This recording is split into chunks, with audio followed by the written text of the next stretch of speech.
honor of Black History Month, we're celebrating the Bay Area trailblazers, opening the door for future generations. Our Vern Glenn joins us with a story of a sports journalist who's been at the top of his profession for decades. Ryan, this is a good one. This really is a good one.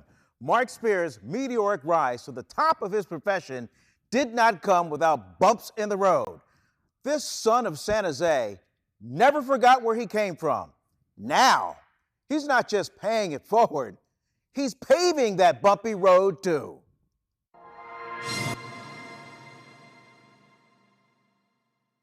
I've been around like literally all the greatest players in the history of the game. I've met Wilt Chamberlain. I met Earl Lloyd, the first black player in NBA history. Guys that were on my wall, Magic, Barkley, Bird, Jordan. I've interviewed and met them all. We welcome in senior NBA writer Marc Spears. Before SportsCenter.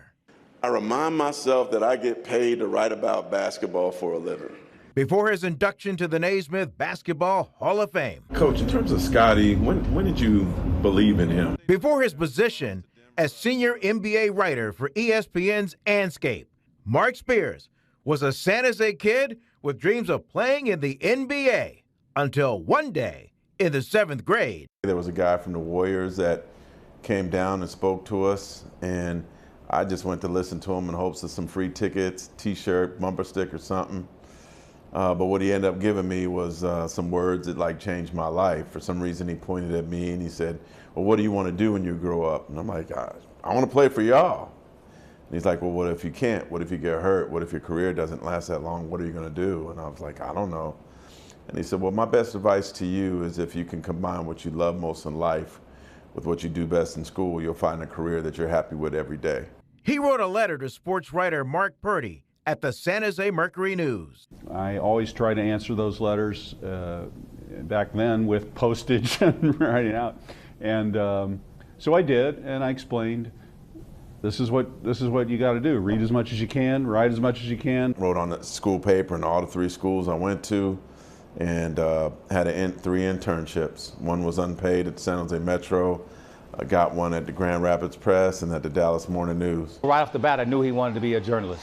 At that time, we didn't have the school paper, and so he was part of bringing it back and getting involved in it and becoming an editor at that time. So I knew then he was more than just there for basketball. Writing for Foothill College, San Jose State, storytelling even then of athletes, their culture, their truths. My first job didn't pay much, but I was covering University of Arkansas, Nolan Richardson basketball and football, Southeastern Conference. That's a heck of a job to get coming out of college. The Denver Post to cover the Nuggets, Boston Globe for the Celtics. Along the way, something happened that fueled his desire to pay it forward, especially for those who looked like him. Well, there was a prominent writer who I'll leave his name out today, but certainly is a name that people would remember, who blew me off real bad at the beginning of my career. And, it was somebody that looked like me. And that really burned me at the time, and I kind of felt like if I'm ever in a position to help other people, I want to help them and not make them feel the way I felt. Spears never stops mentoring.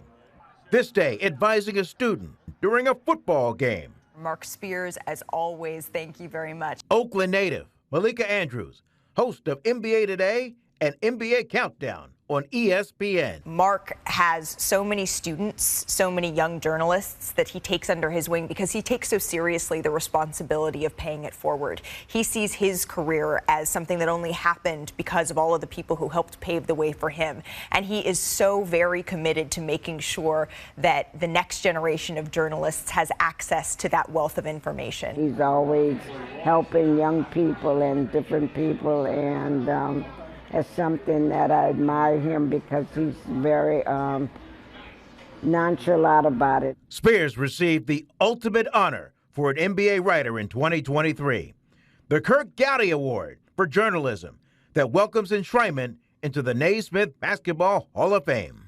Pops, I know you're watching. Thank you and love you. And let's find a cure for ALS.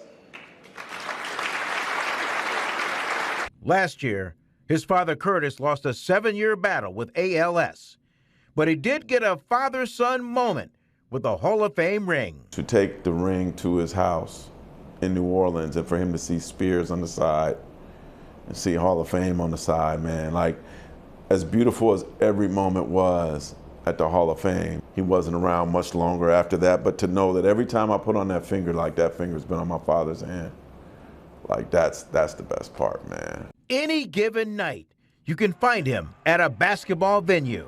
It's not a game. It's a personal experience with Clay, having breakfast after his draft workout. He has diversified as a TV producer for the Conversations Project on Hulu and is an ambassador for Kendall Jackson Wines. But he will always be that caring, giving kid from San Jose.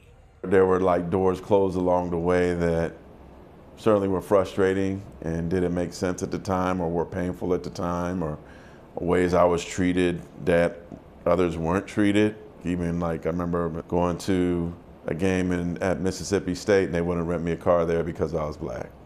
Or I had an editor mess with my copy because I was black. So there's a lot of things like I wonder if this door would open faster. But I'm here, I made it, and hopefully me getting here will inspire the next group. Got his master's at LSU.